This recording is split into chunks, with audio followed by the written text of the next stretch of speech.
Welcome સંપૂર્ણ ગુજરાત. સંપૂર્ણ ગુજરાતમાં આપનું સ્વાગત છે. આજે જિલ્લાભરમાં રામનવમીની ઠેર ઠેર ધામધૂમપૂર્વક ઉજવણી કરવામાં આવી હતી.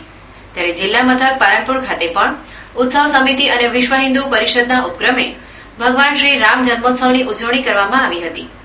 પથ્થર સડક ખાતે આવેલ મોટા રામજી મંદિર ખાતે ભગવાનની મહાઆરતી કર્યા બાદ ભગવાનની વાસ્તે ગાસ્તે ઠાઠમાઠથી ભવ્ય શોભાયાત્રા કાઢવામાં આવી હતી.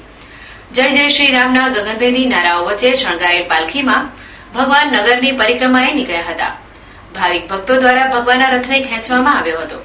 આ શોભાયાત્રા પથ્થર સડક થઈ મોટી બજાર, નાની બજાર, છુવારા ફળી, ત્રણબત્તી, ગઠામણ ગેટ થઈ સંજય ચોક, city light, cinema road, Guru Nanak ચોક, રેલવે સ્ટેશન, સિમલા ગેટ થઈને શાંતિપૂર્ણ માહોલમાં પુનઃ નિજ ધામે પરત ફરી હતી.